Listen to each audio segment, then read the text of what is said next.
In this video, we're going to cover nomenclature with coordination complexes. So the nomenclature is very similar to what we did in Chapter 4. A lot of it is just memorizing the rules, memorizing the names of things. So this is going to be a pretty quick video because it just takes some practice and some memorization. And once you have it memorized and practiced, it kind of comes quickly. So the first thing we're going to do is we're going to look at how we just generally name things. So for the first rule, cations are named first and then anions.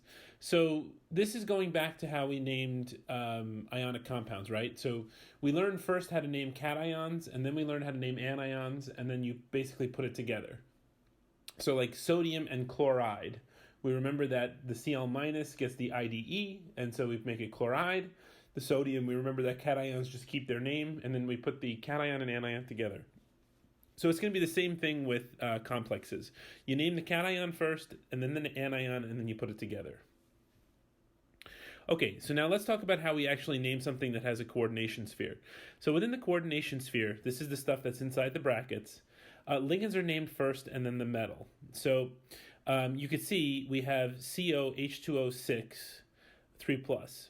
So this one, we're going to name the water first, so that's going to be hexa-aqua. We'll talk about how we name things like water and other ligands in just a couple seconds. But what comes first is the ligand, and then the metal, and then the oxidation number for the metal.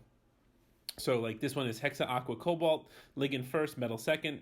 Tetrachloroplatinate, ligand first, metal second. So that's what's going on with the coordination sphere. Now you'll notice that when you write the name of the structure, when you write the chemical formula for the structure, the metal comes first. So it's a bit backwards. For the name, the ligands come first, but for the structure, for the chemical formula, the metal comes first. Okay, so then the number of ligands are denoted by the Greek prefix. So we have di, tri, tetra, penta, hexa, hepta, HEPTA for 7, octa, nona, which is NONA, and then deca for 10. So you have to know from basically 2 all the way up to 10 in terms of the Greek prefixes. So, for example, PTCl62- is hexachloroplatinum. Okay, so now anionic ligands are given the O suffix. So the chloride anion is given chloro, the cyanide anion is cyano, the hydroxide anion is hydroxo. The only exception to that is sulfate, which continues to be sulfate. So the way that you can think of this is that you do IDE to O. You convert IDE to O. Neutral ligands retain their names except for a couple of exceptions. So NH3, which is ammonia, becomes amine, water becomes aqua, and carbon monoxide becomes carbonyl. Okay, so those are the names that you have to memorize. Other than all the other names that you know, they just retain their names as is.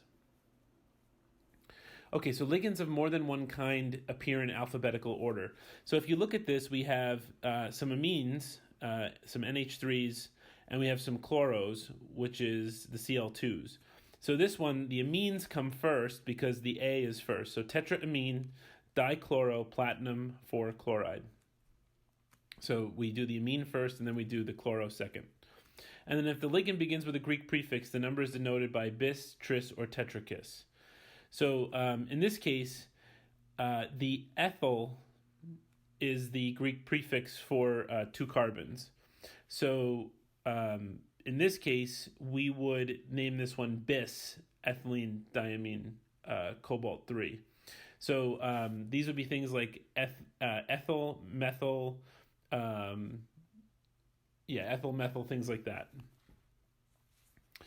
Okay, and then so we substitute bis for 2, tris for 3, and tetrakis for 4. Okay, so then cationic versus anionic complexes. Now this is important to recognize whether the complex has a positive charge or a negative charge. So here we have cobalt, we have hexaamine cobalt, 6 amine groups and then a cobalt. And now we look to see what the charge is. Is this a plus or minus charge? If it's a plus charge, then what we do is we write hexamine cobalt 3 chloride. So the normal name of the metal followed by the oxidation state in parentheses. Now, if it's anionic, the metal name ending with an 8 suffix is used. So in this case, we have PTCl4. So this is going to be tetrachloroplatinum, except we don't call it platinum because this has a -2 charge. We call it platinate. So this is used when the complex has a negative charge. So let's take a look and try to do this and work backwards and write some of the structures and names. Okay, so for the first one, we have a cobalt we have five NH3 groups or amines in the coordination sphere and 1 chloride.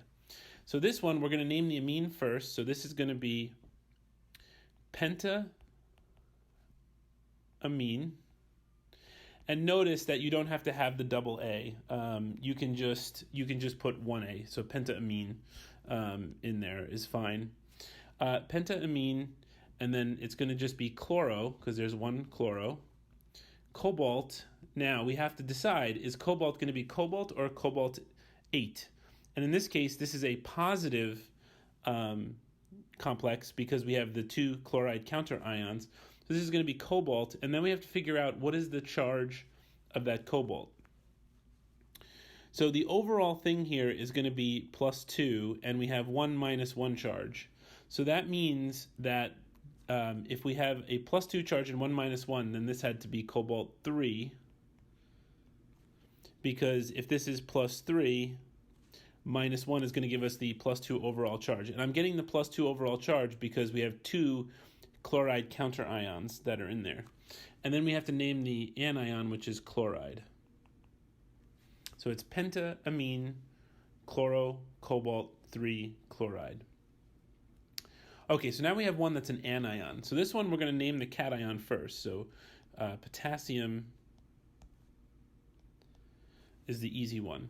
Okay, so now we have some aqua groups and we have some cyano groups.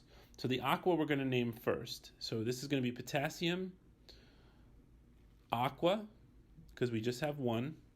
We have 5 cyanos, so this is going to be penta cyano. And then this is going to be cobalt, and we're going to add the 8, cobalt 8, because this is an anion, and then we got to figure out the charge. So this whole thing is going to be a -2 charge. We have -5 here from the cyanos. Each cyano has a -1. So that means that the cobalt has to be a +3. So this is going to be 3 on the outside. So potassium aqua penta cyano cobaltate 3. Okay, so let's look at the next one. So this one's a cation. It has no anion, but we can still name it. So we have some aquas and we have some hydroxos. So this one is going to be penta aqua. And again, when you have the double A, you don't have to put the double A. You can just put 1A is fine. So penta aqua hydroxo. And then we're going to put iron, because now this one we know is a cation. And then we got to figure out the charge. Okay, so the iron. Now let's look at the charge. So we got 1 - 1 here. We've got an overall charge of +2, so that means that this has got to be a +3. So iron 3.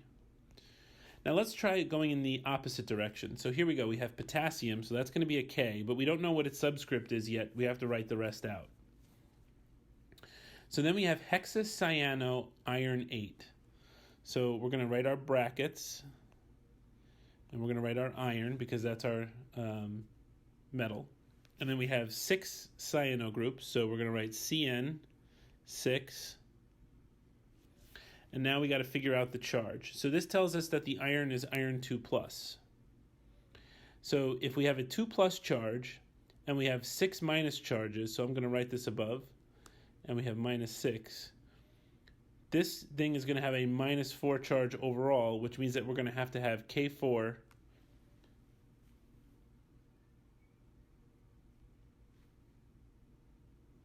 K4 FeCN6.